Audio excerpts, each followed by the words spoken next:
नमस्कार, मैं सुप्रिया सिंह और आप देख रहे हैं न्यूज ट्रैक। आइए नजर डालते हैं देश और दुनिया की टॉप 10 खबरों पर। ईरान पर इजरायल और अमेरिका के हमले के बाद मिडिल ईस्ट की स्थिति बेहद ही गंभीर बनी हुई है। इस जंग का असर दुनिया भर के देशों में दिखाई दे रहा है और अब भारत भी अब इससे अछूता नहीं। सुप्रीम कोर्ट ने पहली बार पैसिव इच्छा मृत्यु की अनुमति दी है। 13 साल से कोमा में रहे युवक हरीश राणा अब जीवन समर्थन यंत्र से मुक्त होंगे। जस्टिस जेबी पारदीवाला के आंसू इस फैसले के दौरान छलक पड़े और कोर्ट का माहौल भावुक बन गया। राज्यसभा में राघव चड्ढा ने सवाल उठाया कि प्रीपेड रिचार्ज खत्म होने पर इनकमिंग कॉल और एसएमएस भी बंद हो जाते हैं। उन्होंने इसे सरासर मनमानी बताते हुए सरकार से स्पष्ट जवाब मांगा है, जिससे कई उपभोक्ता परेशान हैं। सुप्रीम कोर्ट ने केंद्र सरकार को निर्देश दिया कि एनसीईआरटी किताबों में विवादित कंटेंट के लिए डोमेन एक्सपर्ट कमेटी का गठन किया जाए। इससे सुनिश्चित होगा कि स्कूल की किताबों में केवल वही और संतुलित जानकारी ही शामिल होगी।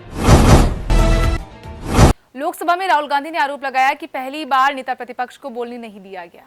उन्होंने इसे लोकतंत्र के लिए चिंता का विषय बताया और कहा कि संसद में हर नेता को अपनी बात रखने का अधिकार होना चाहिए। विदेश मंत्री एस जयशंकर ने पश्चिम एशिया में मौजूदा स्थिति पर ईरान के विदेश मंत्री अरागची से विस्तार से बातचीत की है। इस चर्चा में क्षेत्रीय स्थिरता और भारत की सुरक्षा हितों पर जोर दिया गया है।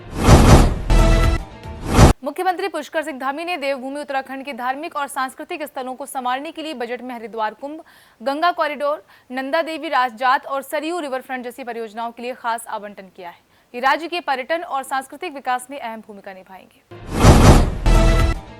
जबलपुर में हाईकोर्ट से जमानत मिलने के बावजूद एक आरोपी को 12 अतिरिक्त दिन जेल में रहना पड़ा। इसका कारण ट्रायल कोर्ट के रीडर ने हाईकोर्ट के आदेश को गलत बताकर वापस करना था, जिससे न्याय प्रक्रिया प्रभावित हुई। मिडिल ईस्ट युद्ध के कारण बढ़ते एलपीजी संकट के बीच भारत सरकार ने घरेलू उत्पादन 10% बढ़ाया और अल्जीरिया, ऑस्ट्रेलिया और कनाडा से अतिरिक्त गैस मंगाने का प्लान भी लागू किया है। इससे देश में आम लोगों को गैस की आपूर्ति सुचारू रहेगी। दुबई एयरपोर्ट के पास फिर एक ड्रोन हमला हुआ, जिसमें 4 लोग घायल हो गए। मिडिल ईस्ट में लगातार तनाव बढ़ रहा है, जिससे सुरक्षा और वाणिज्यिक गतिविधियों पर असर पड़ सकता है।